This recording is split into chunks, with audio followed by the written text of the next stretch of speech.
السلام عليكم ورحمة الله وبركاته. الحمد لله رب العالمين وصلى الله وسلم وبارك على عبده ورسوله محمد وعلى آله وصحبه أجمعين وعلى من تبعهم بإحسان إلى يوم الدين. أما بعد.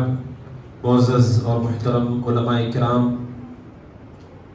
شرکاء اجلاس، پردہ نشین، خواتین اسلام، جیسا کہ آپ نے سنا، جو میرا موضوع ہے گفتگو کا وہ نشہ اور اس کی تباہ کاریاں اور نقصانات ہیں. یہ اللہ سبحانہ و تعالیٰ کا فضل و کرم ہے کہ اس نے ہم کو دین اسلام جیسا عظیم دین عطا کیا ہے. اس دین کی خوبی یہ ہے کہ اللہ تبارک و تعالیٰ نے اس دین میں دنیا اور آخرت کی کامیابی کی تمام چیزوں کو رکھا ہے.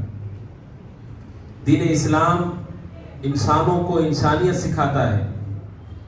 اللہ تبارک و تعالیٰ کا یہ دین ہماری فطری ضرورتوں کو پورا کرنے والا دین ہے.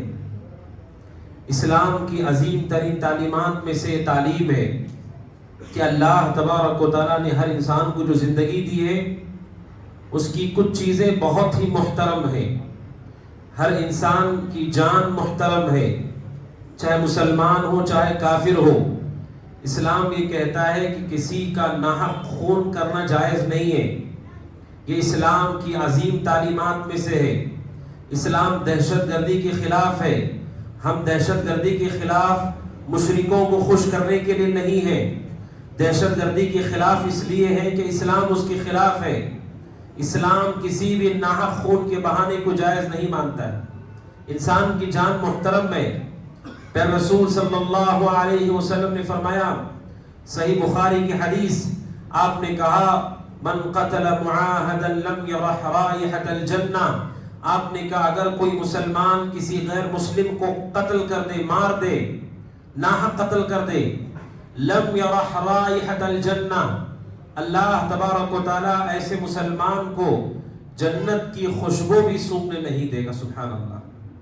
یعنی اسلام یہ کہتا ہے کہ کافر ہی کیوں نہ ہو، اس کی جان محترم ہے، ناحق اسے آپ نہیں مار سکتے. حتیٰ کہ قرآن کہتا ہے وَإِذَا الْمَوْءُودَةُ سُئِلَتْ، جو بچے پیدا ہوتے ہیں ان بچوں کو قتل کرنا جائز نہیں. وہ بچے جو ماؤں کے کوکھ میں ہیں انہیں قتل کرنا جائز نہیں. اسلام کہتا ہے اگر کسی نے اپنے معصوم بچوں کا قتل کیا، ماں باپ ہی کیوں نہ ہو، وہ قاتل ہیں، وہ مجرم ہیں، اللہ کے سامنے انہیں جواب دینا ہوگا. اسلام کہتا ہے کہ آپ اپنے بچوں کا بھی قتل نہیں کر سکتے. اسلام دہشت گردی کے خلاف ہے کیونکہ یہ انسانیت کے خلاف کام ہے. بلکہ قرآن کریم نے سب سے سخت سزا رکھی ہے، دہشت گردی کی سزا رکھی ہے. اللہ تبارک و تعالیٰ نے کہا انما جزاء الذين يحاربون الله ورسوله ويسعون في الارض فسادا ان يقتلوا او يصلبوا او تقطع ايديهم وارجلهم من خلاف او ينفوا من الارض. اللہ کہتا ہے وہ لوگ جو زمین میں فساد مچاتے ہو، ہتھیار دکھا کر لوگوں کا مال لوٹتے ہو، لوگوں کا قتل کرتے ہو، مسلمان کیوں نہ ہو. قرآن کہتا ہے ایسے لوگ جو اللہ اس کے رسول سے جنگ کرتے ہو، زمین میں فساد مچاتے ہو، اللہ کہتا ہے انہیں قتل کر دیا جائے، ان کے ہاتھ اور پیر کاٹ دیے جائیں، انہیں زمین سے نکال دیا جائے. اللہ کہتا ہے یہ دنیاوی زندگی میں ان کے لیے سزا ہے اور آخرت کی سزا اس سے بھی خطرناک ہے. یعنی اسلام دہشت گردی کے خلاف ہے کیونکہ اسلام کی تعلیمات یہ ہے کہ اسلام کسی پر ظلم کو جائز نہیں مانتا. ہر انسان کا مال محترم ہے. اسلام کہتا ہے کہ آپ کسی کا مال ناحق طریقے سے نہیں لے سکتے، چاہے مسلمان ہو چاہے کافر ہو. اسلام کا دو ٹوک فیصلہ ہے، مال محترم ہے مسلمان کا بھی اور کافر کا بھی. رسول اکرم صلی اللہ علیہ وسلم نے کافروں کے مال کو محترم قرار دیا. ابو داؤد کی حدیث ہے، ایک صحابی نے آ کے اللہ کے نبی سے کہا اے اللہ کے نبی، جاہلیت کے زمانے میں جب میں مسلمان نہیں تھا، اب میں مسلمان ہونے کے لیے آیا ہوں، میرا ایک واقعہ ہوا. اللہ کے نبی سے کہا اللہ کے نبی، میں ایک سفر پہ تھا، میرے ساتھ ایک دو مشرک تھے، میں انہیں دھوکے سے ایک پہاڑی کے پیچھے لے کر گیا اور میں نے انہیں دھوکے سے قتل کر دیا. وہ میرے ساتھ سفر پہ آ رہے تھے. دھوکے سے میں نے مار دیا اور یہ مال میں ان کا چھین کر کے اٹھا کر کے لایا ہوں، اے اللہ کے نبی یہ مال میں آپ کو دینا چاہتا ہوں۔ اللہ کے نبی صلی اللہ علیہ وسلم نے فرمایا رہی بات اسلام کی تو تم توحید پر آ سکتے ہو، اس میں میں کوئی رکاوٹ نہیں بنوں گا۔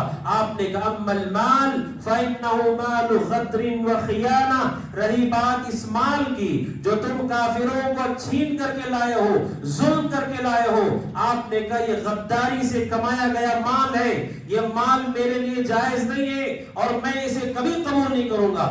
آپ نے صحابی سے کہا کہ میں اس مال کا ایک حصہ بھی نہیں لوں گا۔ اللہ کے نبی صلی اللہ علیہ وسلم نے واضح کیا کہ اسلام کہتا ہے کہ انسانوں کا مال بھی محترم ہے، وہیں پر اسلام نے کہتا ہے انسان کی عقل محترم ہے، بڑی محترم ہے، بلکہ عقل کے ساتھ ہی اسلام کے فرائض ہم پر لاگو ہوتے ہیں۔ پھر رسول صلی اللہ علیہ وسلم نے فرمایا 3 لوگوں پر سے قلم کو اٹھایا گیا ہے، 3 لوگوں پر فرشتے قلم نہیں چلاتے۔ اللہ کے نبی نے کہا سب سے پہلے عن الصبی حتی یحتلم، چھوٹے بچے جب تک وہ بالغ نہ ہو ان کے گناہوں کو نہیں لکھا جاتا۔ اور آپ نے کہا وعن النائم حتی یستيقظ، اگر کوئی آدمی سویا ہوا ہو جاگنے تک اس کے گناہ کو نہیں لکھا جاتا۔ اور تیسرا آپ نے کہا وعن المجنون حتی یفیق، اور وہ آدمی جس کی عقل چلی گئی ہو اس کا کوئی عمل نہیں لکھا جاتا ہے یہاں تک کہ اس کی عقل اس کے پاس لوٹ آئی ہو۔ اسلام کہتا ہے کہ انسان کی عقل محترم ہے، اسلام کہتا ہے اس نعمت کی قدردانی کرو۔ بلکہ آپ جانتے ہیں ہمارا اور جانوروں میں اور دوسری مخلوقات میں جو امتیاز ہے وہ امتیاز اور خوبی یہی عقل ہے ہماری، اسی عقل سے امتیاز ہے۔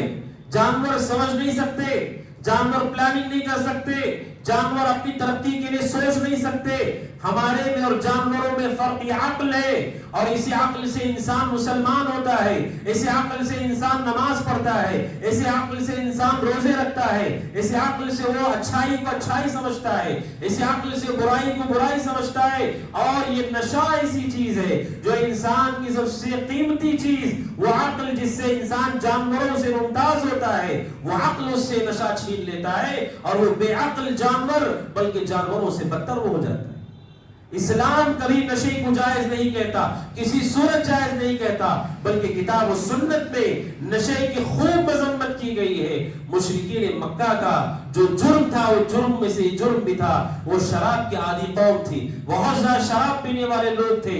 اللہ تبارک و تعالی نے قرآن کریم میں دھیرے دھیرے شراب کی حرمت کو نازل کیا، اور آخر میں اللہ تعالیٰ نے صاف لفظوں میں شراب کو حرام کر دیا۔ اللہ تبارک و تعالیٰ نے کہا انما الخمر والمیسر والانصاب والازلام رجس من عمل الشیطان، اللہ تعالیٰ کہتا ہے بے شک شراب، انما الخمر والمیسر جوا والانصاب اور یہ بت پرستی، والازلام اور تیر سے قسمت جاننا، رجس من عمل الشیطان یہ گندگی ہے، برائی ہے، شیطان کے عمل میں سے ہے۔ اسلام کہتا ہے یہ حرام ہے، اللہ نے اسے گندگی کہا اور شیطان کے عمل میں سے کہا کہ اسلام اس کی کبھی اجازت نہیں دیتا۔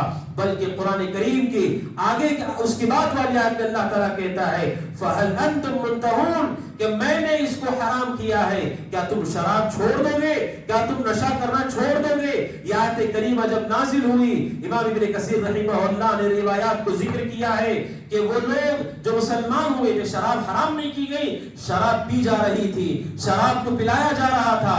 جب ایک صحابی رسول راستے میں نکلتے ہوئے اعلان کرتے ہیں الا ان الخمر قد حرمت، اے لوگوں اللہ نے شراب کو حرام کر دیا، حرام ہے یہ، اسی وقت مسلمانوں نے اسے چھوڑ دیا۔ صحابی رسول کہتے ہیں جتنے لوگوں کے گھروں میں شراب تھی اس شراب کو مدینہ کے گلیوں میں بہایا گیا، اور اس دن مدینہ کے گلیوں میں شراب پانی کی طرح بہایا گیا، جو پی چکا تھا اس نے تھوک دیا اور جس نے پیالے اٹھائے تھے اس نے پھینک دیے، کیونکہ قرآن میں اللہ نے کہا فَهَلْ أَنْتُمْ مُنْتَهُونَ کیا تم اسے چھوڑ دو گے؟ اللہ پوچھتا ہے کیا تم چھوڑ دو گے؟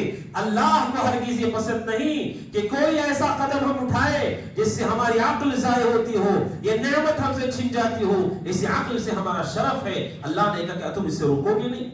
اور اسلام یہ کہتا ہے صرف شراب حرام ہے ایسا نہیں ہے۔ شراب کیوں حرام ہے؟ شراب اس لیے حرام ہے کہ اس کے اندر نشہ ہے، اس کے اندر نشہ ہے، عقل پر اس کا اثر ہوتا ہے، اس لیے تمام چیزیں جو نشہ پیدا کرنے والی ہو اسلام اسے حرام کہتا ہے، چاہے وہ شراب ہو، چاہے وہ افیوم ہو، چاہے وہ گانجا ہو، چاہے وہ دوائیاں ہو، ڈرگس ہو، انجیکشن کی شکل میں لے یا کوئی سون کر لے یا زبان پر ٹیسٹ کرتا ہو، ہر شکل جو شراب کی نشے کی طرح نشہ پیدا کرنے والی ہو وہ حرام ہے۔ صحیح مسلم کی حدیث میں پیغمبر رسول صلی اللہ علیہ وسلم نے فرمایا ما اسکر کثیرہ فقلیلہ حرام، کہ وہ چیز جس کے زیادہ پینے سے نشہ ہوتا ہو اس کا تھوڑا استعمال کرنا بھی حرام ہے۔ اللہ کے نبی صلی اللہ علیہ وسلم نے واضح لفظوں میں بیان کیا۔ آپ جانتے ہیں نشہ اتنی بڑی مصیبت بن چکا ہے، صرف مسلم معاشرے کی نہیں بلکہ غیر مسلم بلکہ ممالک پریشان ہیں، حکومتیں پریشان ہیں۔ آخر اس مسئلے کا حل کیا نکالا جائے؟ جو نوجوانوں میں ڈرگس کی لعنت پھیل گئی ہے، ڈرگس لینے کے بعد وہ انسان بھی نہیں باقی رہتے، ڈرگس پینے کے بعد ایسے ایسے جرائم وہ کرتے ہیں یا ایسے ایسے اعمال وہ کرتے ہیں کہ حکومتیں تنگ ہیں اور وہ لوگ جو ان سے مناسب پر فائز ہیں پریشان ہیں، اور اس سے آگے بڑھ کر کے ماں باپ اپنے گھروں میں پریشان ہیں۔ کوئی ایک بچہ نشے کا عادی ہو جائے پورے خاندان کا سکون خراب ہو جاتا ہے، ان کی راحت تباہ ہو جاتی ہے۔ نشے کو کوئی معمولی جرم مت سمجھیے، یہ ام الخبائث ہے، جیسے احادیث میں آگے میں آپ کو بتاؤں گا کہ یہ جرم ایسا جرم ہے کہ تمام گناہوں کی جڑ ہے یہ شراب، یہ نشہ جو لت کے آج سماج کے اندر پھیل چکی۔ کیوں پھیل رہی ہے یہ سماج کے اندر برائی؟ کیا وجہ ہے سماج کے اندر یہ برائی پھیل رہی ہے؟ سب سے پہلے بڑی تیزی کے ساتھ سب سے پہلی وجہ ماں باپ کی صحیح تربیت کا نہ کرنا، صحیح نگرانی کا نہ کرنا۔ مجھے کہنے دیجئے آج ماں باپ اور اولاد کے درمیان الفت و محبت نہیں ہے، ایک وحشت ہے۔ وحشت کیا ہے؟ باپ بیٹوں سے بات نہیں کرتا ہے، ماں اپنے بیٹوں سے بات نہیں کرتی ہے، بیٹیاں اپنے ماں سے بات نہیں کرتی ہیں، وہ اپنے کمرے میں اسلام اس کو پسند نہیں کرتا۔ اسلام کہتا ہے کہ آپ کو تو عام مسلمان سے بھی الفت رکھنا چاہیے، عام مسلمان کو بھی آپ کو چاہیے آپ اس سے گفتگو کریں، اس کی حالت کو دریافت کریں، وہ آپ کی اولاد ہے۔ اگر ماں باپ اپنی اولاد کے ساتھ اجنبی لوگوں کی طرح بیہیو کرے، صرف ان کی ضرورت کا سامان دلا دیا، اس کے بعد وہ بھی اجنبی آدمی کی طرح اپنے کمرے میں رہتا ہے، یہ بھی اجنبی آدمی کی طرح رہتا ہے، یہ ناجائز نہیں، حرام ہے، کیونکہ اس کے سبب ہمارے گھروں کے اندر برائیاں داخل ہو رہی ہیں۔ ہماری نگرانی کا نہ کرنا یہ بڑھاوا دے رہا ہے ان کو۔ چھوٹے معصوم بچے میں دیکھ رہا ہوں یہاں بیٹھے ہوئے ہیں، اگر ان بچوں کو ہم نے نہیں سنبھالا بہت دیر ہو جائے گی۔ جائیے دیکھیں ریہاب سینٹرز میں جہاں نشے کی عادت چھڑانے کی کوشش کی جا رہی ہے، کیا مرد، کیا عورتیں، کیا جوان، کیا عمر دراز، انہیں مارا جاتا ہے، انہیں پیٹا جاتا ہے، انہیں انجیکشن دیے جاتے ہیں، دوائیاں دی جاتی ہیں، لیکن وہ اس قدر خوف میں جیتے ہیں۔ اب اتنے واقعات ہیں کہ اگر اسے بیان کیا جائے پورا وقت ختم ہو جائے گا۔ ابھی قریب میں ہم آپ کے شہر کے پڑوس میں ایک آدمی اپنی سواری پر اپنی فیملی کے ساتھ جا رہا ہے، کوئی نوجوان بڑی تیزی سے گاڑی دوڑا رہا تھا، اس نے کہا کہ بھائی گاڑی تھوڑا آہستہ چلاؤ، میں فیملی کے ساتھ جا رہا ہوں، بس اتنا ہی کہا اس نے۔ وہ سیدھا اپنی گاڑی سے اترا، جیب سے بلیڈ نکالا، گلا کاٹ دیا اس نے، گلا کاٹ دیا اس کا۔ اس کے پیچھے اس کی بیوی بیٹھی ہے، اس کی چھوٹی معصوم ننھی بچی بیٹھی ہے، اور اس کو اسپتال لے جانے تک اس کی سانس ٹوٹ گئی، مر گیا۔ جب اس نوجوان کو پکڑا گیا، کیا ہے اس کا معاملہ، پتا چلا کہ خوب نشہ کر کے گاڑی چلا رہا تھا۔ اگر ہم نے ان کو نہیں سنبھالا، آج آپ دیکھ رہے ہیں افسوس کے ساتھ میں بولنے والا خود میں اپنے شہر میں اور راستوں پر سفر کے دوران میں دیکھتا ہوں، اتنی بری حالت ہے۔ سب سے پہلے ماں باپ کو دیکھنا ہوگا، گھر کے وقت کی پابندی کیجیے، سب سے پہلے گھر کے اندر اوقات کی پابندی لگائیے۔ گھر سے بچہ نکل رہا ہے کب، واپس آ رہا ہے کب، رات میں کسی کو باہر جانے کی اجازت مت دیجیے، نہ لڑکیوں کو تو ویسے دینی بھی نہیں چاہیے، اس دور میں ہم جی رہے ہیں کہ لڑکوں کو بھی نہیں دینا چاہیے۔ اور ویسے بھی پیارے رسول نے کہا وَلْيَسَعْكَ بَيْتُكَ، مسلمان کو چاہیے زیادہ سے زیادہ وقت گھر میں گزارنا چاہیے۔ آپ گھر میں آپ زیادہ وقت گزاریں گے، ہزاروں فتنوں سے آپ بچ جائیں گے، ہزاروں ٹینشن سے آپ کی ختم ہو جائیں گے۔ گھر کے اوقات کی پابندی، بچہ اسکول جا رہا ہے کتنے بجے جاتا ہے، کتنے بجے واپس آتا ہے، کالج جاتا ہے کتنے بجے جاتا ہے، کتنے بجے واپس آتا ہے، اس کی اوقات کی پابندی کی نگرانی کیجیے۔ نمبر 2، اس کے دوستوں کی نگرانی کیجئے. اس کے دوست کون ہیں؟ اگر دوست اس کے برے ہوں، نشہ کرنے والے ہوں، تھوڑی ہی دیر لگے گی وہ بگڑ جائیں گے. کون سے ماں باپ مجھے بتائیے گھر میں گالی دینا سکھاتے ہو؟ کون سے ماں باپ گھر میں سگریٹ پینا سکھاتے ہو؟ کون سے ماں باپ گھر میں لڑکی کو بات کرنا سکھاتے ہو؟ یہ سب نوجوان کہاں سیکھ کے آتے ہیں؟ یہ سب اپنے دوستوں سے سماج میں سیکھ کر آتے ہیں. ان کی دوستیوں پر نگاہ رکھو کہ ان کا دوست نمازی ہونا چاہیے، پرہیزگار ہونا چاہیے، دیندار ہونا چاہیے. دوستوں پر نگاہ رکھیں. اور تیسری چیز، موبائل فون پر نگرانی کیجیے. جیسے آپ نے پیش و مقرری سے سنا کہ بچہ موبائل کا استعمال کیسے کر رہا ہے. موبائل کو لاک کرنے کی پرمیشن مت دیجیے. کیوں لاک کر رہے ہیں موبائل کو؟ کیا ہے ایسے آپ کے فون میں کہ آپ کو لاک کرنا پڑ رہا ہے؟ کیا قیمتی ایسی چیز آپ نے رکھی ہے جو لاکھوں کروڑوں کی ہوگی اور کوئی آدمی اپنے ہاتھ میں لے کے اس کو ضائع کر دے گا؟ اپنے بچوں کے بچیوں کے ہاتھ میں آپ نے موبائل دیا ہے، اسے بند کرنے کی پرمیشن مت دیجیے. وہ کھلا ہوا ہونا چاہیے، گھر کا ہر ممبر اسے استعمال کر سکے. کہتے ہیں ان کی پرائیویسی. کیا پرائیویسی ہے ان کی؟ کیا ضرورت ہے انہیں اس کی؟ کیا حاجت ہے انہیں اس کی؟ موبائل فون بات کرنے کے لیے ہوتا ہے، پڑھنے کے لیے ہوتا ہے، علماء کے بیانات سننے کے لیے ہوتا ہے. کیوں اسے لاک کیا جا رہا ہے؟ اور دوسرا، سونے سے پہلے دیکھو کہ آپ کا بچہ یا بچی گھر میں موبائل استعمال کر رہے. سونے سے پہلے اچھا ادب ہے یہ کہ سونے سے پہلے موبائل جمع کرائیے. سونے سے پہلے موبائل رکھو، بعد میں کمرے میں جا کر کے سو جاؤ. کیوں رات بھر ان کے بستر پر موبائل ہے؟ اس موبائل کے ذریعے سے لوگ نعوذ باللہ صرف نشہ نہیں، لوگ کافر ہو رہے ہیں، ملحد ہو جا رہے ہیں. لوگوں کی یوٹیوب پر، فیس بک پر، انسٹاگرام پر نہ جانے دسیوں اپلیکیشنز ہیں، وہاں جا کر کے وہ دیکھ رہا ہے، بے حیا ہو رہا ہے، فاسق ہو رہا ہے، فاجر ہو رہا ہے، دین کے بارے میں شک ہے. نیوز اور خبریں دیکھ کر کے دل اس کا بھاری ہو گیا ہے. کیا ضرورت ہے اس کی؟ موبائل فون پر نگرانی. شیخ صالح فوزان حفظہ اللہ جو ابھی سعودی عرب کے سب سے بڑے مفتی ہیں، ان سے کسی نے پوچھا کہ بچوں کے موبائل چیک کرنے کا کیا حکم ہے؟ بچوں کا موبائل چیک کر سکتے ہیں کہ نہیں؟ بعض لوگ سمجھتے ہیں کہ یہ جائز نہیں ہے. شیخ صالح فوزان نے کہا آپ پر واجب ہے کہ موبائل چیک کرو. بچے کا فرض ہے آپ کے اوپر، بچے کا موبائل چیک کرو. کیا دیکھتا ہے موبائل پر، وہ کیسے استعمال کرتا ہے موبائل. اگر ہم نے گھروں میں پابندی، اسی لیے کہتے احتیاط علاج سے اچھا ہے. بیماری آ کر کے آپریشن اور دوائیاں اور اسپتالوں کے چکر لگانے سے کہتے ہیں بہتر یہ کہ آدمی پہلے سے احتیاط کرے. تو بچوں کو جو اپنے گھر میں ہم پرورش دے رہے ہیں، اس موبائل فون کے خطرے سے آگاہ کیجئے اور ان کے لیے موبائل فون کے استعمال کا وقت مقرر کیجئے. اور اس گیم کے ذریعے سے اور اس میں جو ان کا وقت ضائع ہو رہا ہے، تو پہلی بنیادی ذمہ داری ہے ماں باپ کی، والدین کی، کہ اپنے بچوں کو کہتے ہیں مرد بچہ ہے، لڑکا ہے تو وہ گھر کے باہر رہ سکتا، کوئی بات نہیں. گھر کے باہر وہ صبح جا رہا ہے اور شام کو واپس آ رہا ہے، یہ بالکل صحیح نہیں ہے اور یہ بہت بڑا خطرہ ہے بچوں پر اور بہت بڑا نقصان ہے اس کا. میں شہر میسور میں جس گھر میں رہتا تھا، میرے پڑوسی، ان کے 2 بیٹے، میرے پڑوسی، صبح شام ان سے ملاقات ہوتی. میرے پڑوسی سے 2 بیٹے ان کے، اور ایک بیٹا ایسا تھا جو اکثر اس کا وقت باہر گزرتا تھا. کئی مرتبہ ان سے کہا کہ اکثر وقت بڑے بیٹے کا، چھوٹا بیٹا عام طور پہ ماں کے ساتھ رہے، بیٹیاں نہیں تھی ان کے، عام طور پہ ماں کے ساتھ وقت گزارتا تھا.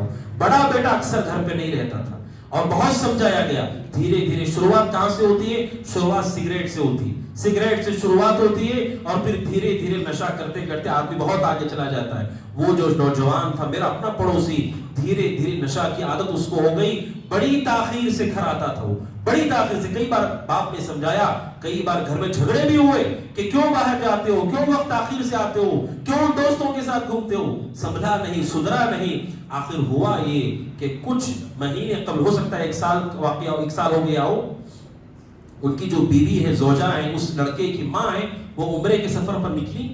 میرے پڑوس میں عمرے کے سفر پہ لوگوں سے مل کر کے خبر دے کر گئی کہ میں عمرہ پر جا رہی ہوں اپنے رشتہ داروں کے ساتھ. وہ عمرے پر نکلی، شوہر یہی ہے اور 2 بیٹے گھر پر موجود ہیں. اچانک ہمیں نہیں معلوم، صبح ہمیں معلوم پڑا کہ بہت بڑا واقعہ ہو گیا.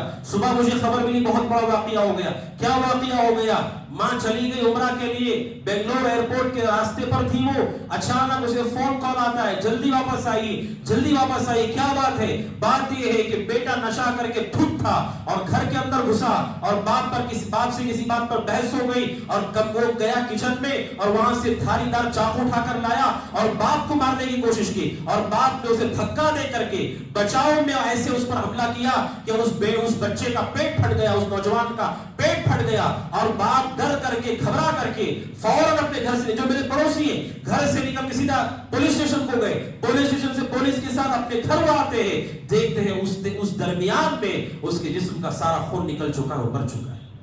باپ کے ہاتھوں مارا گیا، باپ کے ہاتھوں مارا گیا، میرے گھر کے پڑوس کا معاملہ ہے، علماء پریشان ہے، ذمہ داران پریشان ہے، خاندان پریشان ہے۔ شہر بنگلور کے اندر ایک نوجوان نے اپنی ماں سے پیسے طلب کی، کوئی نشہ ایسا ہے کہ شراب سے بدتر ہے۔ ابن تیمیہ رحمہ اللہ نے ذکر کیا، جاہلیت میں لوگ شراب پیتے تھے۔ سن 6 ہجری میں، سن 6 ہجری کے بعد، 6 صدی ہجری کے بعد حشیش یعنی کچھ پودے اور کچھ پلانٹس ایسے ہیں جن سے نشہ کیا جا سکتا ہے۔ 6 صدیوں کے بعد لوگوں کو پتا چلا، اس سے پہلے لوگ شراب پیتے تھے چیزوں کو سڑا کر کے۔ ابن تیمیہ رحمہ اللہ کہتے ہیں 6 صدی ہجری کے بعد یہ چیز داخل ہوئی مسلمانوں میں۔ کہتے ہیں ابن تیمیہ رحمہ اللہ یہ جو پودوں سے نشہ ہوتا ہے یہ نشہ شراب سے بدتر ہے، شراب سے بدتر نشہ ہوتا ہے۔ اس میں کیا ہوا کہ وہ بچہ، وہ نوجوان مارا گیا، اس کے ہاتھ، اپنے باپ کے ہاتھ میں مارا گیا۔ کیا وجہ ہے؟ وجہ یہ کہ جب ہمیں روکنا تھا اس وقت انہیں نہیں روکا گیا۔ اندھا دھند بھروسہ اور اندھا دھند لاڑ بیٹے سے اور زائد پیسہ ان کو دینا تربیت کے اعتبار سے بہت غلط ہے۔ ان کی جتنی حاجت ہے، اللہ نے آپ کو خود دیا ہوگا مال، لیکن بچوں کو اتنا پیسہ دیجئے جتنے کی ان کی ضرورت ہو، جتنا وہ کھانا چاہتے ہو۔ زائد پیسہ آپ نے دیا، وہ پیسہ کہاں لگائے گا آپ بھی جانتے ہیں۔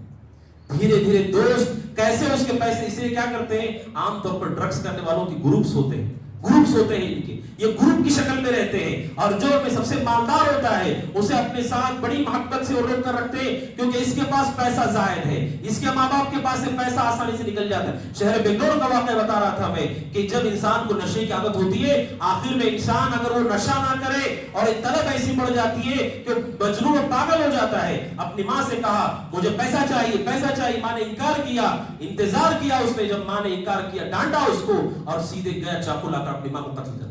شہر بنگلور کا واقعہ۔ اب سوچئے جس ماں کے پیروں تلے جنت ہے اسی ماں کو اپنے ہاتھ سے قتل کیا، کیا انجام ہوگا؟ دنیا میں بدتر انجام ہے ان کا، اور آخرت کا انجام تو اس سے بھی برا ہے۔ یہ نشے کی عادت ہے میرے محترم بھائی، لہٰذا معاملے کو آسانی سے نہ لیجئے۔ اسی لیے بعض ہمارے اساتذہ کہتے تھے اس دور میں ہم جی رہے، پہلے لوگ کہتے تھے بیٹیوں کی تربیت مشکل ہے، آج اس دور میں ہم جی رہے کہ بچوں کی تربیت بھی اور مشکل ہوتی جا رہی ہے۔ اپنے دونوں ہاتھوں میں اٹھا کر کے تربیت کرنی ہوگی، تب جا کر کے اپنی ذمہ داری کو پوری کریں گے۔ تو سب سے پہلے اپنے گھر کے اندر ماں باپ کو چاہیے کہ اپنی ذمہ داری کو پوری کریں۔ اور دوسری چیز کیا ہے؟ نشہ، اور نشہ کرنے والے جو لوگ ہوتے ہیں ان کے نشہ کا جو ایک سبب بنتا ہے وہ یہ گھر کا ماحول پرسکون نہیں، گھر کا ماحول پرسکون نہیں، بیوی شوہر میں دن رات جھگڑے، دن رات جھگڑے۔ کتنے نوجوان ایسے اس لیے نشہ کرتے ہیں کیونکہ گھر میں ان کو رہنے نہیں ہوتا ہے، اتنا اختلاف۔ یاد رکھیے میاں بیوی کا مسئلہ ایسا،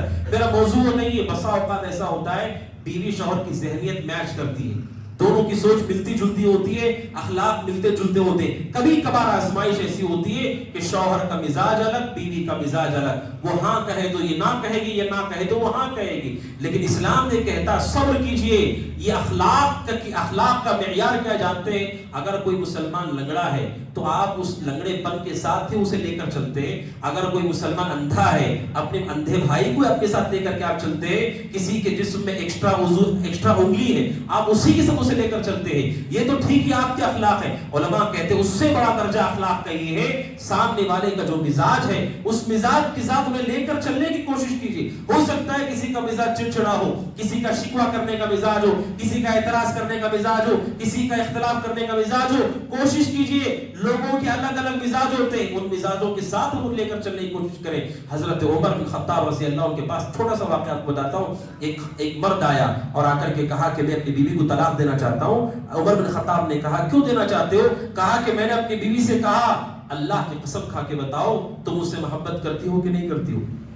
اب اللہ کا نام چونکہ شوہر نے لے لیا، اب وہاں پہ وہ جھوٹ نہیں بول سکتی تھی۔ اس نے کہا اللہ کی قسم تم نے کہہ دیا تو میرے دل میں تمہارے محبت نہیں، میرے دل میں تمہارے محبت نہیں ہے۔ تو حضرت عمر سے آ کر کے اس نے کہا کہ میں طلاق چاہتا ہوں، خلا چاہتا ہوں، میں رشتے میں نہیں رہنا چاہتا۔ حضرت عمر بن خطاب رضی اللہ عنہ نے یہ شاندار بات کہی۔ آپ نے کہا وَهَلْ بُنِيَتْ كُلُّ الْبُيُوتِ عَلَى الْحُبِّ، کہا بتاؤ کیا امت میں سارے لوگوں کے گھر محبت پہ چل رہے؟ امت میں کیا سارے لوگوں کے گھر محبت پر چل رہے؟ نہیں، بڑی تعداد ایسی ہے جن کے گھر محبت پر نہیں چل رہے، حقوق پر چل رہے۔ شوہر اپنے حق کو ادا کرتا ہے، بیوی اپنے حق کو ادا کرتا ہے، اگرچہ کہ دل میں محبت کم ہو گئی یا ختم ہو گئی ہو، لیکن حقوق وہ بھی ادا کر رہا ہے، حقوق یہ بھی ادا کر رہے ہیں، اس لیے گھر چل رہے ہیں اور اپنے اولاد کو لے کر کے وہ چل رہے ہیں۔ بیوی شوہر کو چاہیے اپنے گھر کو پرامن بنائیے. ہر مسئلے پر بحث، ہر مسئلے پر اختلاف، ہر مسئلے پر جھگڑا بچوں کے سامنے بالکل درست نہیں ہے، کیونکہ اس سے ذہنیت خراب ہوتی ہے بچوں کی، اور پھر وہ باہر کا راستہ دیکھنے لگتے ہیں. گھر کا ماحول اتنا اچھا ہو کہ وہ گھر سے لوٹے تو آرام کرنے اسے آسانی ہو، پڑھنے کے لیے آسانی ہو، لکھنے کے لیے آسانی ہو. ایسا نہ ہو کہ وہ بے چین ہو کہ گھر سے نکلنا شروع ہو جائے. تو یہ اہم بات ہے محترم حاضرین جو اہل علم نے ذکر کی ہے. اور اسی طرح شراب اور نشے کے حوالے جو خطورت ہے اس کی بڑی خطرناک کیا ہے. کچھ احادیث میں آپ کے سامنے رکھتا ہوں. صحیح مسلم کی حدیث ہے، جابر بن عبداللہ رضی اللہ تعالیٰ کہتے ہیں ایک آدمی اللہ کے نبی صلی اللہ علیہ وسلم کے پاس آیا ملک یمن سے، اور اللہ کے نبی صلی اللہ علیہ وسلم سے کہا اللہ کے نبی ہمارے یہاں لوگ فلاں شراب پیتے، فلاں قسم کی شراب پیتے. اللہ کے نبی نے بس ایک چیز اسے پوچھی. آپ نے کہا کیا اس کے مسکرن ہو، آپ نے کہا کیا اس کے اندر نشہ ہے؟ انہوں نے کہا ہاں اللہ کے نبی جو شراب ہمارے پیتے جو پیا جاتا ہے اس کے اندر نشہ ہے. اللہ کے نبی صلی اللہ علیہ وسلم نے فرمایا کل مسکر حرام، ہر نشہ آور چیز حرام ہے.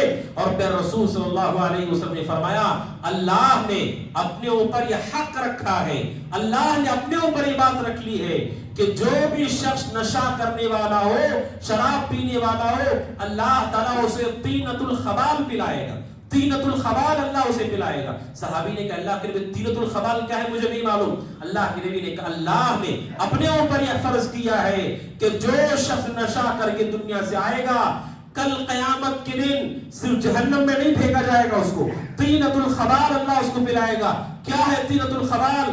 جہنمیوں کے جسم سے نکلنے والا پیپ اور سڑا ہوا خون اور ان کے جسم کی گلی ہوئی چربی اللہ تعالیٰ اس کو پلا کر رہے گا. اور اللہ نے اپنے اوپر اسے فرض کر لیا ہے، کوئی اسے ٹال نہیں سکتا ہے. جو نشہ کر کے دنیا سے جائے گا جہنمیوں میں کے ساتھ بھی ہوگا، اور جہنمیوں کا پیپ اور خون اور ان کی چربی اللہ تعالیٰ اس کو پلائے گا. اسلام اس قدر ناپسند کرتا ہے اس شراب کو، نشاور چیز کو. اسی لیے ہم مسلمان نشے کے خلاف ہے، کیونکہ اسلام نشے کے خلاف ہے. اسی لیے اہل علم کے دنیا میں امن و امان صرف اسلام کے ذریعے سے آ سکتا ہے. لوگ ریپ کیسز کو لے کر کے پریشان ہیں، ڈرگز کو لے کر کے پریشان ہیں، اور اسی طرح لوگ پریشان ہیں دہشت گردی ٹیررزم کو لے کر کے پریشان ہے. وہ اپنے اپنے حساب سے سوچ رہے.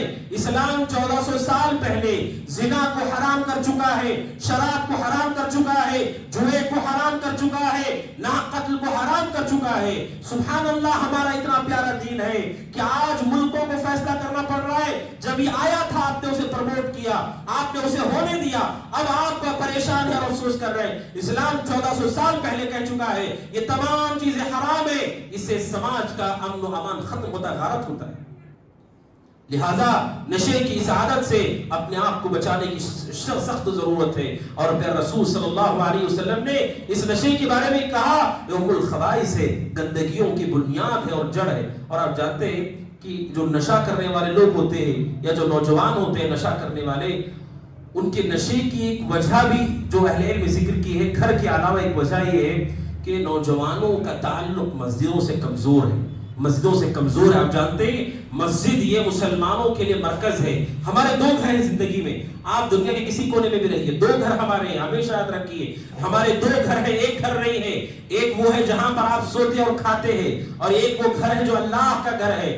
ہر مسلمان کا زندگی میں اسے تعلق ہے اور اللہ نے جوڑا ہے. اگر ہم نے اس سے کوتاہی کی، آنے والی نسلوں کو اگر مسجدوں سے نہیں جوڑا گیا، مسجدوں میں آنے کا فائدہ کیا جاتے؟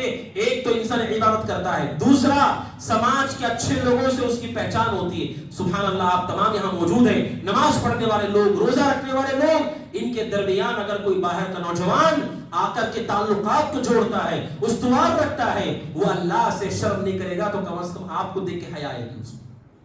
کیونکہ وہ جانے گا کہ یہ میں ان کے ساتھ رہتا ہوں، ان کے ساتھ میں مسجد میں ہوتا ہوں، خطبے میں ہوتا ہوں، درس میں ہوتا ہوں. میں کیسے جاؤں فلم تھیٹر کو، میں کیسے جاؤں فلاں گلی میں نشہ کرنے کے لیے؟ اس کے اندر حیا پیدا ہوگی. سبحان اللہ، مسجدوں سے نوجوانوں کی دوری انہیں جرت پیدا کر دیتی ہے ان کے اندر. اگر اللہ کے گھر سے محراب جوڑ سکے ان کو، پھر رسول صلی اللہ علیہ وسلم نے فرمایا اللہ تعالیٰ کل قیامت کے دن عرش کے سائے میں اس کو جگہ دے گا. آپ نے کہا وَرَجُلٌ قَلْبُهُ مُعَلَّقٌ بِالْمَسَاجِدِ، وہ آدمی جس کا دل مسجدوں سے لٹکا ہوا ہوتا ہے. ایک نماز کا وقت ہو گیا اور ایک کا انتظار کرے نہ اپنے بچوں کو لائیے اللہ کے گھر کی طرف اور یاد رکھیے اگر ہم نے وقت رہتے ہوئے کوشش نہیں کی اس کے بعد جب وقت نکل جائے گا سوائے افسوس اپنے ہاتھوں کو ملنے کی کچھ ہمارے ہاتھ نہیں آئے گا. اللہ کے گھر سے جوڑیے. یہ اللہ کے گھر مسجد ہے, یہ نور کا مرکز ہے.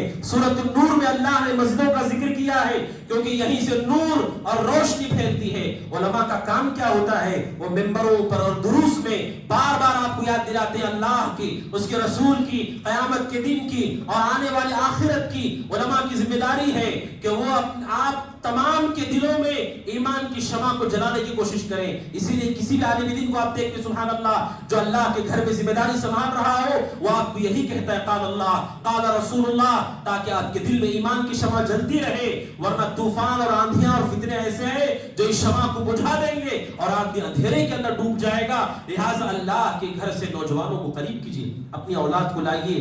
قربان چاہیے امہات المؤمنین اور اللہ کے نبی صلی اللہ علیہ وسلم کی ذات اور آپ کی صحابہ پر. رسول اکرم صلی اللہ علیہ وسلم کی ازواج, اللہ کے نبی صلی اللہ علیہ وسلم کی بیویاں اللہ کے نبی کے مسجد میں آیا کرتی تھی, نماز پڑھا کرتی تھی. ہر سال اللہ کے نبی اعتکاف کرتے تھے. اللہ کے نبی کی بیویاں مسجد میں اعتکاف کرتی تھی. اللہ کے نبی صلی اللہ علیہ وسلم کے صحابہ, حضرت عمر کے بارے میں جھوٹ کہا گیا کہ حضرت عمر نے عورتوں کو مسجد میں آنے سے روکا تھا. کوئی ضعیف حدیث بھی ایسی نہیں ہے, پورے ذخیرہ حدیث میں ضعیف حدیث بھی نہیں ہے کہ حضرت عمر نے اپنے دور میں کسی عورت کو مسجد آنے سے روکا. ایک ضعیف حدیث بھی نہیں ہے, بلکہ بخاری کے اندر ہے حضرت عمر بن خطاب کی زوجہ نماز کے لیے مسجد کو آیا کرتی تھی. مسند احمد کے اندر حدیث مذکور ہے حضرت عمر کو جب شہید کیا گیا, قتل کیا گیا, اس دن بھی اس نماز میں ان کی بیوی مسجد موجود تھی. عورتیں مسجد کو آیا کرتی تھی, بلکہ پھر رسول صلی اللہ علیہ وسلم اپنی نواسی امامہ کو اٹھا کر کے نماز پڑھتے ہیں. یہ اللہ کے نبی صلی اللہ علیہ وسلم کے نماز کی صفات میں ذکر کیا گیا ہے کہ پھر رسول صلی اللہ علیہ وسلم نے اپنی بیٹی امامہ کو اٹھا کر کے نماز ادا کی. آپ قیام میں کھڑے ہوتے تو اٹھا لیتے تھے, جب رکوع میں جاتے سجدے میں جاتے آپ بٹھا دیتے تھے. اللہ کے نبی صلی اللہ علیہ وسلم نے ان بچوں کو بچپن ہی سے اللہ کے گھروں سے جوڑا ہے. نتیجہ کیا ہے؟ اچھے لوگوں سے ان کی پہچان ہوتی ہے. اور عام طور پر مسجدوں میں وہ لوگ آتے ہیں جو سماج کے اچھے لوگ ہوتے ہیں, دیندار لوگ ہوتے ہیں. عام طور پر اللہ کے گھروں میں آتے ہیں, ان سے ان کا تعارف ہوتا ہے اور نتیجہ یہ ہے کہ ان کی اچھی تربیت مسجد میں عالم دین کے ذریعے سے بھی ہوتی ہے اور عام لوگوں سے ملاقات کے ذریعے سے بھی ہوتی ہے. اور یہ جو شراب ہے اور یہ جو نشہ ہے, صحابہ اکرام اس کے خلاف اتنے سخت تھے کہ نشہ جو پھیلا ہوا ہے ہمارے سماج میں اس کے ذمہ دار صرف 1 2 3 نہیں, حتیٰ کہ وہ شخص بھی ذمہ دار اور جرم میں برابر کا شریک ہے جو ان چیزوں کو فروخت کرتا ہو اور لا کر کے بیچتا ہو, اگرچہ کہ وہ ایک قطرہ بھی استعمال نہ کرے شراب کا. شراب پینے والے پر بھی اللہ کی لعنت ہے, پلانے والے پر بھی لعنت ہے. شیخ البانی رحمہ اللہ نے سلسلہ احادیث صحیحہ میں نقل کیا ہے اللہ کے نبی صلی اللہ علیہ وسلم کو حضرت جبریل نے آ کر کے کہا کہ اللہ نے مجھے آپ کے پاس بھیجا ہے یہ کہنے کے لیے کہ اللہ لعنت کرتا ہے شراب پینے والے پر, نچوڑ کر بنانے والے پر, بیچنے والے پر, خریدنے والے پر, پیالے میں بھر کر کے پلانے والے پر, ان تمام پر اللہ لعنت کرتا ہے. یہ خبر پہنچانے کے لیے اللہ کے نبی آپ کے پاس آئے. ان تمام پر لعنت کی گئی ہے. وہ لوگ جو ان چیزوں کو بیچ رہے ہیں. اب سوچئے مسلمان محلوں کے اندر نشہ اور چیز آئی ہے, آخر کوئی ہمارا ہی آدمی ہوگا جو بیچ رہا ہوگا اس کو. ایسا تو نہیں کہ غیر مسلمین آ کر کے ہمارے محلوں میں گھروں میں اسے تقسیم کر رہے ہیں. کوئی اپنا ہی ہوگا جو اسے بیچ رہا ہوگا. اور صرف اچھے برے لوگ نہیں, اچھے لوگ بھی میڈیکل اسٹور میں جو کام کرنے والے لوگ ہیں انہیں اللہ سے ڈرنا چاہیے, اللہ سے ڈرنا چاہیے.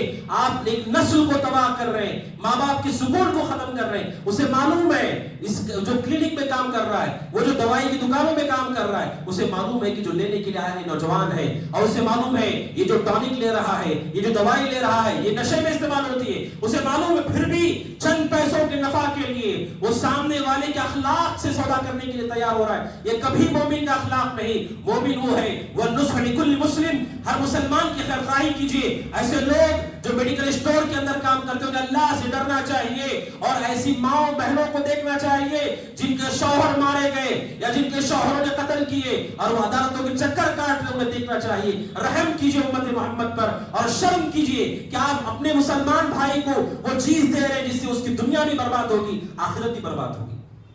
حضرت عمر بن خطاب رضی اللہ عنہ کتنے سخت تھے. ابن قیم رحمہ اللہ نے ذکر کیا ہے حضرت عمر کے زمانے میں ایک انسان تھا، مسلمان تھا، اس کا نام تھا رویشد الثقفی. رویشد الثقفی. حضرت عمر بن خطاب رضی اللہ عنہ کو معلوم پڑا کہ یہ آدمی اپنے گھر میں شراب بیچتا ہے، اپنے گھر میں شراب بیچتا ہے. حضرت عمر بن خطاب رضی اللہ عنہ آئے اس کے پاس، اور ایسا خلیفہ، جیسے میں نے کہا کہ ہم اسلام کے کہنے کی وجہ سے دہشت گردی کے خلاف ہے، نشے کے خلاف ہے، کافروں کو خوش کرنا ہمارا مقصد نہیں ہے، اسلام کی تعلیمات ہے یہ. حضرت عمر اس کے پاس آئے اور آ کر کے کہا کہ تو رویشد نہیں ہے. رویشد کا مطلب نیک آدمی، اس کا معنی ہوتا ہے رویشد کا نیک آدمی. حضرت عمر نے کہا تو رویشد نہیں ہے، تو فویسق ہے، تو فاسق آدمی ہے. اور حضرت عمر رضی اللہ عنہ نے کہا کہ فوراً اس کے گھر کو جلا دیا جائے. اور حضرت عمر کے کہنے پر اس مسلمان کے گھر کو آگ لگائی گئی جو مسلمانوں کے درمیان شراب بیچا کرتا تھا. یہ لوگ جو اس جرم کے اندر شریک ہیں، بیچنے والے لوگ پینے والوں کی برابر مجرم ہیں، بلکہ اس سے بڑے مجرم ہیں کہ ان کے ذریعے سے. اور آپ سوچئے اگر کوئی بیچے گا ہی نہیں تو خریدے گا کون؟ کہاں سے انہیں مل جائے گا؟ اگر ہم میں سے ہر مسلمان اپنی ذمہ داری کا احساس کرو. اسی طرح سے وہ لوگ جو دیکھ رہے نوجوانوں کو، میں اور آپ آپس میں بھائی بھائی ہیں، ہم دیکھتے ہیں نوجوانوں کو کہ ان کی دوستی ہو رہی ہے کسی ایسے نوجوان سے جو ٹھیک نہیں ہے، جو ٹھیک نہیں. یاد رکھیے جہاں پر غیبت جائز ہے اسلام میں، وہ جگہیں بھی ہیں جہاں پر سامنے والے پر آپ کو ڈر ہے کہ یہ گمراہ ہو جائے گا، اس موقع پر نام لے کر کے غیبت کرنا بھی جائز ہے.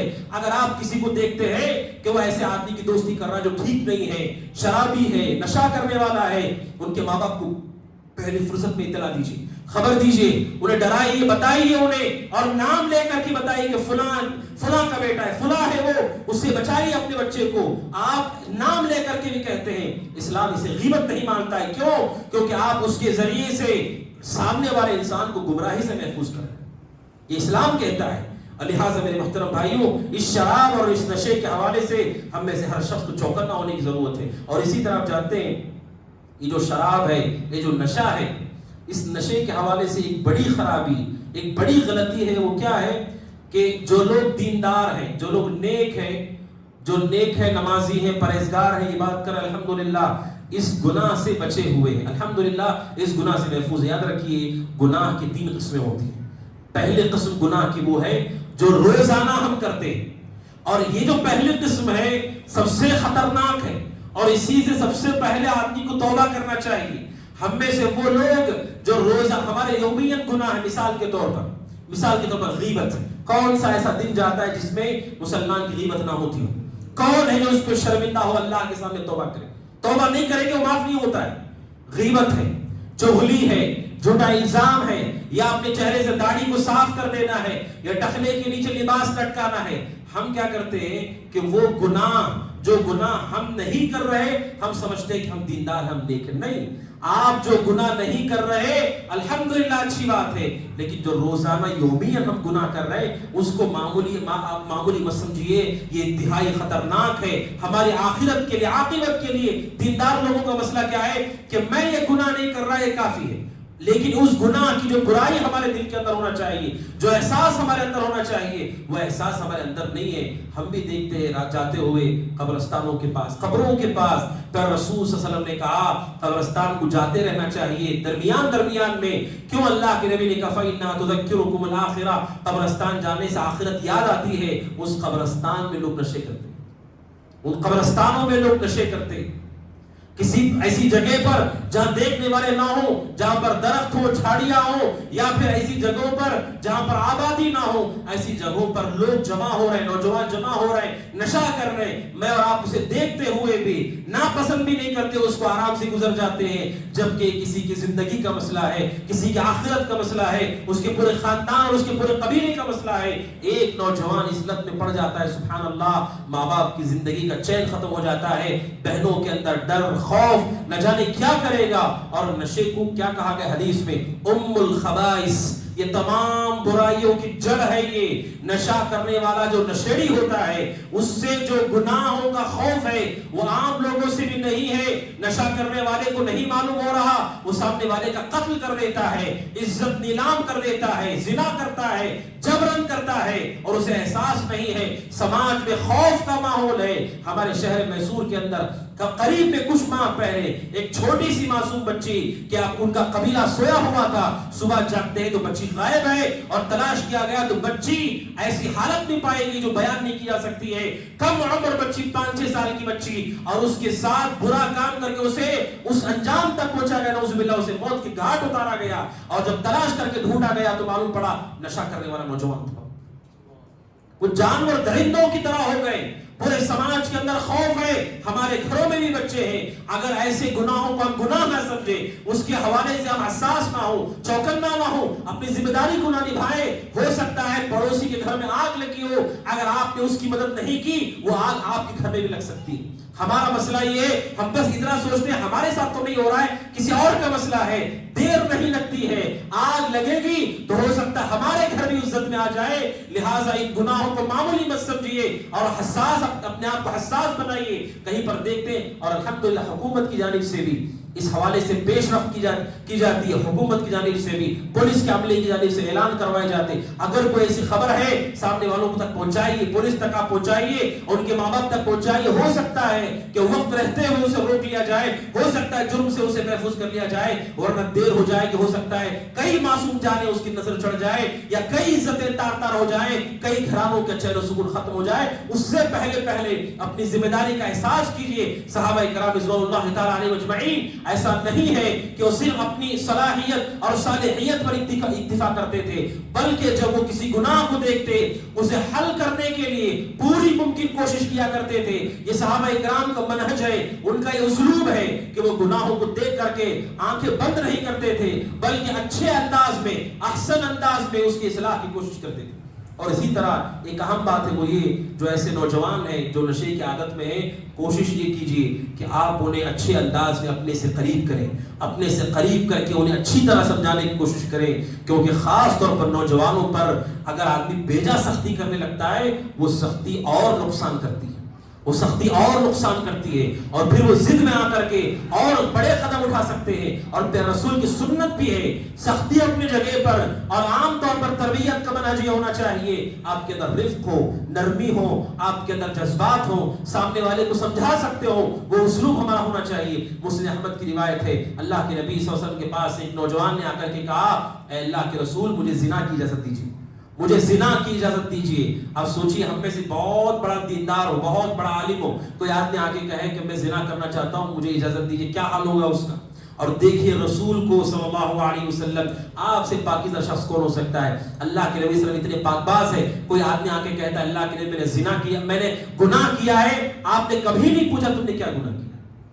اتنے پاکیزہ تھے آپ کہ کوئی آدمی کہتا ہے اللہ کے میرے گناہ کیا, آپ پوچھتے بھی نہیں کیا گناہ کیا, آپ سمجھاتے تھے کیا کرنا چاہیے. آگے ایک نوجوان نے آگے کہا میں زنا کرنا چاہتا ہوں. اللہ کے نبی صلی اللہ علیہ وسلم جب اس نے کہا, جو صحابہ موجود تھے اسے پکڑنے کے لیے, ڈانٹنے کے لیے آگے بڑھتے, اللہ کے نبی کا چھوڑ دو اس کو. اللہ کے نبی صلی اللہ علیہ وسلم نے سب سے پہلے اس نوجوان کو قریب کیا, اور قریب کر کے اللہ کے نبی نے اچھے انداز میں اس سے کہا بتاؤ کیا تم یہ اپنی ماں کے لیے پسند کرو گے؟ کہا کہ نہیں پسند نہیں کروں گا, میں قربان ہو جاؤں آپ پر, ماں کے لیے میں پسند نہیں کروں گا. تو آپ نے کہا اسی طرح لوگ اپنی ماؤں کے لیے اسے پسند نہیں کرتے. آپ نے کہا کیا تم اپنی بیٹی کے لیے پسند کرتے ہو؟ اس نے کہا کہ نہیں میں آپ پر قربان ہو جاؤں, میں بیٹی کے لیے ایسا ہرگز نہیں سوچوں گا. آپ نے کہا اسی طرح عام مسلمان بھی اپنی بیٹیوں کے لیے نہیں چاہتے. آپ نے پوچھا کیا تم اپنی بہن کے لیے چاہتے ہو؟ اس نے کہا کہ نہیں میں قربان ہو جاؤں, میں اپنی بہن کے نعوذ باللہ یہ نہیں چاہتا.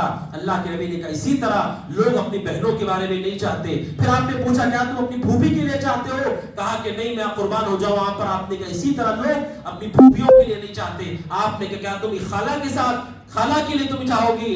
کہا کہ نہیں اللہ کے نبی میں قربان ہو جاؤں آپ پر. آپ نے کہا اسی طرح لوگ اپنی خلاؤں کے نہیں چاہتے. پھر رسول صلی اللہ علیہ وسلم نے خواتین کے اس سماج کو نوجوانوں کے سامنے جو پیش کیا وہ یہ کہ وہ تمہیں چاہیے کہ ان خواتین کو اپنی ماں کے درجے میں رکھو. اگر وہ بڑی ہے اپنی ماں کے درجے میں رکھو, اگر وہ چھوٹی ہے اپنی بیٹی کے درجے میں رکھو, اگر تمہارے برابر ہے اپنے بہن کے درجے میں رکھو, یا کم از کم خالہ یا پھوپھی کے درجے میں رکھو.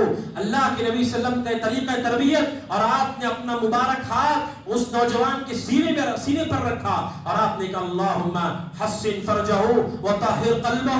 اللہ کے نبی صلی اللہ علیہ وسلم نے دعا دیتے ہوئے کہا واغفر ذنبہ, اے اللہ اس نوجوان کے گناہ کو معاف فرما, اے اللہ اس نوجوان کے دل کو پاک صاف کر دے, اے اللہ اس نوجوان کی عزت کی حفاظت فرما. کہتے صحابہ رسول اس کے بعد کبھی ہم نے اس نوجوان کو کہیں دائیں بائیں بھی دیکھتے ہوئے نہیں دیکھا. یہ اللہ کے نبی صلی اللہ علیہ وسلم کا اسلوب ہے, تربیت ہے. آج ہمیں ماں باپ ہونے کی حیثیت سے یا ذمہ دار ہونے کی حیثیت سے یا سماج کا حصہ ہونے کی حیثیت سے سختی کے سوا کچھ نہیں آتا ہے. قریب کیجئے انہیں, اچھے ڈھنگ سے سمجھائیے, ایسے سمجھائیے کہ آپ کے اس کے علاوہ کوئی اور سنے نہ اس کو, اور پیارے انداز میں سمجھائیے, انہیں قریب کیجئے, وقت رہتے ہوئے انہیں بچائیے. آگ میں جلنے سے دنیا میں بھی اور دنیا کی ان فتنوں کی آگ میں بھی اور آخرت کی فتنوں کی آگ میں بھی جلنے سے پہلے انہیں بچائیے. رسول اکرم صلی اللہ علیہ وسلم کی وصیت ہے. ابو الدرداء رضی اللہ عنہ کہتے ہیں اللہ کے نبی صلی اللہ علیہ وسلم نے مجھے وصیت کی 3 چیزوں کی. پہلی وصیت آپ نے کی, آپ نے کہا لا تشرک باللہ وَإِن قُتِلْتَ أَوْ حُرِّقْتَ. آپ نے کہا کبھی اللہ کے ساتھ شرک نہ کرو, اگرچہ کہ تمہیں مار مار کر کے ٹکڑے کر دیا جائے یا تمہیں جلا دیا جائے, اللہ کے ساتھ کبھی شرک نہ کرو. یہ پہلی وصیت ہے رسول کی کہ کبھی اللہ کے ساتھ شرک نہ کرو, اللہ کے حق کو پہچانو. اور دوسرا پہ رسول نے کہا کہ 5 وقت کی نمازوں کی پابندی کرو, کیونکہ یہ کفار اور ہمارے درمیان عہد ہے. جو آدمی نماز کا تارک ہو, آپ نے کہا اس نے اس عہد کو توڑ دیا, اور اس کا توڑنے والا اس نے کفر کا ارتکاب کیا. آپ نے کہا نماز کی پابندی کرو. اور تیسرا اللہ کے نبی صلی اللہ علیہ وسلم نے فرمایا لا تشرب الخمر. آپ نے کہا ابو ذر میری وصیت کو یاد رکھنا, کبھی شراب نہ پینا, کبھی نشہ نہ کرنا. اور آپ نے کہا فإنها مفتاح كل شر, کیونکہ یہ ہر شر کی کنجی ہے اور چابی. حضرت عثمان رضی اللہ عنہ کا واقعہ میں آپ کو بتاتا ہوں, سورہ نسائی کے اندر ہے. حضرت عثمان رضی اللہ عنہ کے سامنے کسی نے شراب کا تذکرہ کیا, حضرت عثمان نے ایک واقعہ بیان کیا. حضرت عثمان بن عفان رضی اللہ عنہ جو خلیفہ راشد ہیں, اللہ کے نبی کے داماد ہیں, کہتے ہیں ہم سے پہلے زمانوں میں ایک بہت پرہیزگار نوجوان ہوا کرتا تھا. دیکھیے شراب کس قدر انسانوں کو تباہ کرتی ہے. بہت ایک دیندار نوجوان ہوا کرتا تھا, اسی کے علاقے میں ایک بدکار عورت تھی اور بری عورت تھی. اس عورت نے اپنی سہیلی سے کہا کہ لوگوں کو میں برائی کے لیے تیار کر لیتی ہوں آسانی سے, لیکن یہ جو نوجوان ہے اس کے لیے تیار نہیں ہوتا ہے. چنانچہ کیا کرنا ہے, ہمیں کوئی حیلہ کر کے, کوئی مکر کر کے اسے اس گناہ کے اندر مبتلا کرنا ہے. کیا حیلہ کیا, اس نے اپنی سہیلی کو بھیجا جاؤ اور جا کے, چونکہ نیک آدمی, اسے کہو کہیں پر ضروری گواہی دینے کے لیے آپ کو بلایا جا رہا ہے, کوئی حادثہ ہو گیا ہے, آپ کو گواہی دینے کے لیے طلب کیا جا رہا ہے. سنن نسائی کے اندر صحیح روایت ہے. حضرت عثمان رضی اللہ عنہ بیان کرتے ہیں پچھلے زمانوں میں اس کی سہیلی گئی اور جا کر کے اس نیک انسان سے کہا کہ کہیں کوئی حادثہ ہو گیا ہے, آپ کو گواہی دینے کے لوگ بلا رہے ہیں. وہ تیار ہو گئے اور آنے لگے, یہاں تک کہ کمرے کے گھر کے بارے میں بتایا گیا اس میں آپ داخل ہو جائیے. جیسے وہ اندر داخل ہوا, کمرے کے اندر ایک خوبصورت عورت موجود ہے. فوراً دروازے کو بند کر دیا گیا اور اس نوجوان کو ورغلایا گیا گناہ کے لیے, اور کہا گیا 3 راستے تمہارے پاس, یا تو تمہیں بے حیائی کا کام کرنا ہوگا, یا دوسرا یہ کہ یا تو تمہیں اس نوجوان کو قتل کرنا ہوگا. جو ایک چھوٹا سا بچہ موجود تھا جو خدمت کرتا تھا, کہا کہ اس کو قتل کرنا ہوگا, یا تمہیں شراب پینی ہوگی. 3 اختیارات, یا تو یہ کرو, یا نہیں کر سکتے تو یہ کرو, یا نہیں کر سکتے تو یہ کرو. آخری آپشن دیا اس عورت نے کہ شراب پینی ہوگی تمہیں, کیونکہ شراب اس زمانے میں بھی حرام تھی. تو اس نوجوان نے کہا زنا کرنا بہت بڑا گناہ ہے, قتل کرنا بہت بڑا, چھوٹا سا بچہ اس زانی عورت کی خدمت کرتا تھا, اب بچے کو قتل کرنا ہی بڑا گناہ ہے. اس کی سوچ میں ایسا لگا کہ سب سے کم درجے کا جو گناہ ابھی ہے وہ شراب ہے. حضرت عثمان رضی اللہ عنہ کہتے ہیں جب شراب اسے پلائی گئی, ابتدا میں شراب کڑوی محسوس ہوتی ہے, اور ایسے ہی نشہ کرنے والوں کا مسئلہ ہے کہ جب ابتدا میں وہ اپنے ساتھیوں کی بات مان کر کے سگریٹ کی 2 کش لگاتے ہیں, دھیرے دھیرے وہ شراب وہ سگریٹ پینے والے بنتے, اور اسی طرح نشے کا مسئلہ, ابتدا میں اذیت ہوتی ہے, بعد میں وہ اذیت تک انسان کو مزہ دیتی ہے, اور پھر وہی مزہ انسان کو سزا دیتا ہے, اس کی مجبوری بنتی ہے. وہ 3 حالتوں سے نشہ کرنے والے گزرتے ہیں. پہلے انہیں تکلیف اچھا نہیں لگتا, کڑوا محسوس ہوتا ہے, برا محسوس ہوتا ہے. اس کے بعد لذت محسوس ہوتی ہے, اس کے بعد لذتیں ختم ہو جاتی ہے. جیسے کہا گیا لذتیں ختم ہو گئی, لذتوں کا عذاب باقی ہے. لذت ختم ہو گئی, وہ مجبوری بن جاتی ہے, چاہیے ہی چاہیے, کوئی مزہ نہیں رہا اس کے اندر, لیکن چاہیے اس کی طلب ہے. کہا گیا اسے کہ اب کیا کرو گے؟ اس نے سوچا کہ آخری میرے پاس جو راستہ ہے سب سے کم گناہ یہ کہ میں شراب پی لیتا ہوں. چنانچہ حضرت عثمان رضی اللہ عنہ کہتے ہیں اس نیک آدمی نے شراب پی اور پھر اس کے بعد جب وہ نشے میں آ گیا اس نے کہا اور پلاؤ مجھے، اور اس کو پلایا گیا. کہتے ہیں جب نشے میں دھت ہو گیا تو حالت نشہ میں اس نے اس عورت کے ساتھ زنا بھی کیا، بچے کو قتل بھی کر دیا. اب سوچیے اسے لگا تھا کہ شراب پینا تو چھوٹا جرم ہے، نشہ کرنا تو چھوٹا جرم ہے، زنا اس سے بڑا ہے، قتل اس سے بڑا ہے، اس لیے شراب کے لیے تیار ہوا. اور جب شراب پی لی اس نے تو قتل بھی کر دیا اور زنا بھی کر لیا. یہ مصیبت ہے، یہ شراب کی اور نشے کی مصیبت ہے. لہٰذا میرے محترم بھائیوں، میں اپنی گفتگو کو بہت طویل نہ کرتے ہوئے جو بات کہنا چاہتا ہوں وہ یہ کہ جاہلیت کے امور ہیں. اور اسی طرح ایک اہم بات کی طرف اشارہ کرنا چاہتا ہوں کہ بہت سارے لوگ نشہ کر رہے ہیں. کیوں نشہ کر رہے جانتے ہیں؟ نوجوان کیوں نشہ کر رہے ہیں؟ نشہ کرنے کی وجہ یہ ہے کہ وہ اپنے فرینڈ سرکل میں اپنے آپ کو کول دکھانا چاہتے ہیں کہ میں آپ ہی کی طرح ہوں، میں آپ ہی کے برابر ہوں. اگر میں نے لڑکیوں سے بات نہیں کی، اگر میں نے یہ نشہ نہیں کیا تو یہ جو ساتھی ہیں میرے مجھے دور کر دیں گے یا مجھے سمجھیں گے کہ میں ٹھیک طریقے کا نوجوان نہیں ہوں، میں قابل نہیں ہوں، نعوذ باللہ. تو وہ اپنے ساتھیوں کو یہ دکھانے کے لیے کہ میں بھی تمہاری سرکل میں ہوں، میں بھی تمہاری ہی طرح ہوں، اپنے گھر میں اچھی تربیت سننے کے باوجود وہ صرف انہیں خوش کرنے کے لیے ایسے کام کرتا ہے. لہٰذا وقت رہتے ہوئے ایسی دوستیوں سے دور ہو جائیے، ایسے دوستوں سے دور ہو جائیے. مسلم محلوں کے اندر افسوس صد افسوس، جب مسلمانوں کی شدید ضرورت ہے، دعوت توحید کے لیے نوجوانوں کی شدید ضرورت ہے. نوجوان وہ قوم کا سرمایہ ہے. بوڑھے ہو چکے ہیں، بیماری انہیں تھکا چکی ہے، گولیاں اور دوائیاں انہیں کمزور کر چکی ہے، بچے تو غافل ہوتے ہیں. اب ایک نوجوان نہیں ہے جنہیں اللہ کی توحید سامنے والوں تک پہنچانی ہے، جنہیں اللہ کے رسول کی سنت سامنے والوں تک پہنچانا ہے.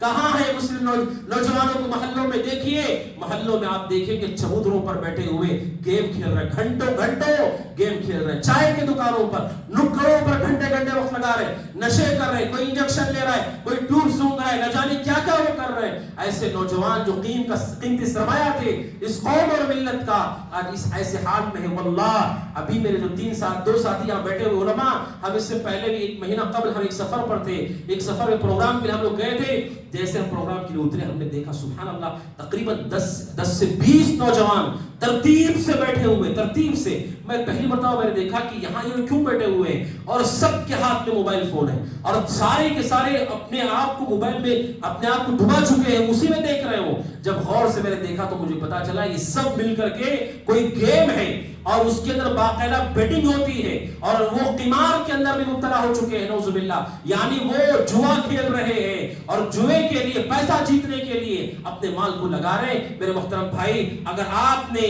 مال کو شراب کے لیے 1 روپیہ بھی دیا، شراب کے لیے یا جوئے کے لیے 1 روپیہ بھی دیا، وہ حرام ہے آپ پر، اور یہ اسراف ہے. اللہ کے سامنے آپ کو جواب دینا ہوگا. یہ مال اللہ نے آپ کو دیا تھا، خیر کی جگہ پر لگانے کے لیے آپ کہاں لگا رہے؟ نوجوانوں کو آپ دیکھ رہے محلوں کے اندر کیا کر رہے ہیں، گروپ بنا کر کے اس گلی کا ایک گروپ ہے، اس گلی کا ایک گروپ ہے، اس گروپ کا ایک گنڈا ہے، اس گروپ کا ایک گنڈا ہے. ان کا کام کیا ہے؟ ان کا کام نہ علم ہے، نہ تعلیم ہے، نہ عبادت ہے. ان کا کام بس یہ ہے، وہ چکر لگاتے ہیں گاڑیوں پر، لڑکیاں دیکھتے ہیں، چھیڑتے ہیں، انہیں فون کر کے بات کرتے ہیں، اور یہ کہ اس گلی کا نوجوان اس گلی والے کو چیلنج کرتا ہے، وہ اس کو چیلنج کرتا ہے. درجنوں قتل ہو رہے ہیں، درجنوں قتل. ایک مسلمان نوجوان دوسرے مسلمان نوجوان کو قتل کر رہا ہے. کیوں؟ میرے گلی میں آ کر کے اس نے کچھ کہہ دیا، اور میرے آدمی کو کچھ کہہ دیا، میری گینگ کو کہہ دیا. نعوذ باللہ. آپ سوچی کس درجے سفالت میں ہم گر گئے.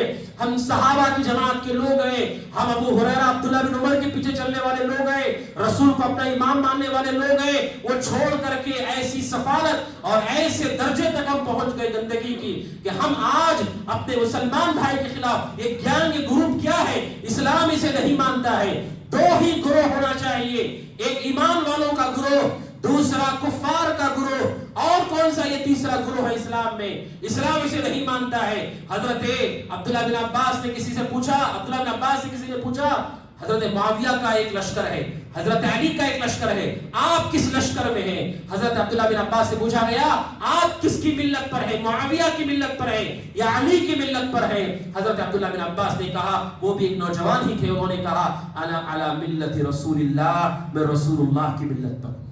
یہ گروہ بندیاں، یہ تحزب، اسلام اس کو نہیں مانتا ہے میرے محترم بھائی۔ اور آخری بات ہے وہ یہ، اپنے گھروں کو دیندار بنانے کے لیے ہمیں سنجیدگی سے سوچنا ہوگا۔ اپنی زبان اللہ کے دین کے لیے کھولیے، اپنے گھروں میں دین پر بات کیجیے، توحید پر بات کیجیے۔ گھر میں جو آپ نے ٹی وی لگائی ہوگی یا موبائل فون آپ کے پاس ہوگا، علماء کے بیانات ڈالیے، روزانہ دروس سنیے، اپنے بچوں کو دین سکھائیے۔ اگر آپ اسی طرح خاموش بن کر، گونگے بن کر کے رہے، اگر آپ نے انہیں خیر نہیں سکھایا، کوئی انہیں شر سکھا رہا ہے، کوئی باہر انہیں برائی سکھا رہا ہے، اپنے گھر والوں کی فکر کیجئے اور اپنے آپ کو سب سے پہلے اس قابل بنائیے کہ ہم انہیں دین سمجھانے والے ہوں، سکھانے والے ہوں۔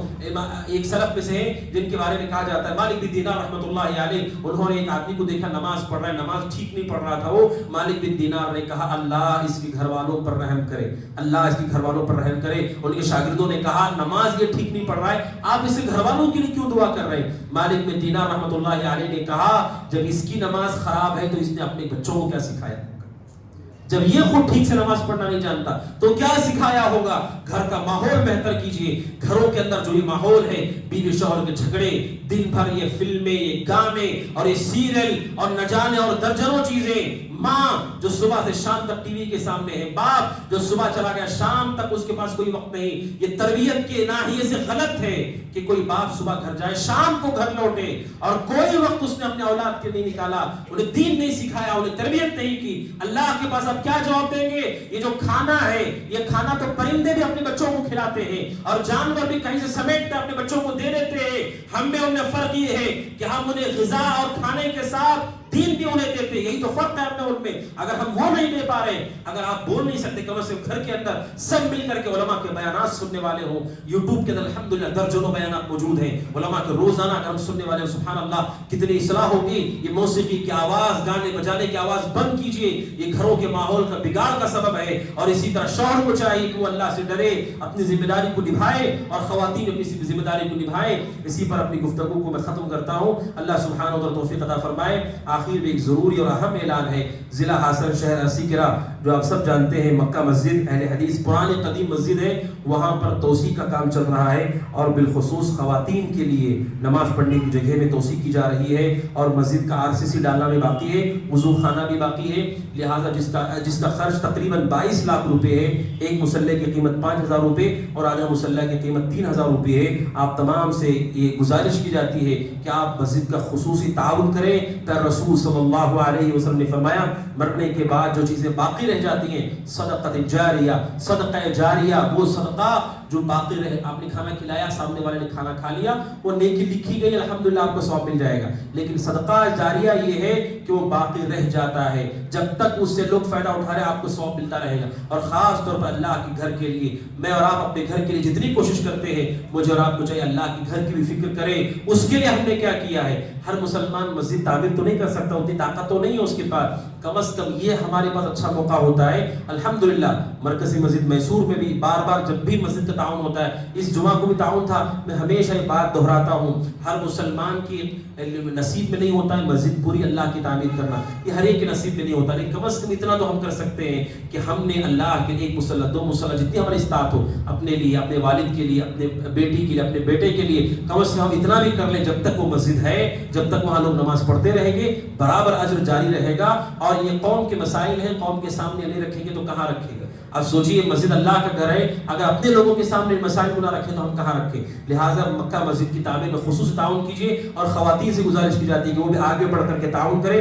رسول اکرم صلی اللہ علیہ وسلم کے زمانے میں خواتین بھی آگے بڑھ چڑھ کر کے اللہ کے راستے میں خرچ کرتی تھی، اور یہ خرچ حقیقت میں قرض ہے۔ قرآن کہتا ہے صدقہ خرچ نہیں ہے، قرض ہے، جتنا آپ دے رہے ہیں اللہ اس سے زیادہ کر کے لوٹائے گا۔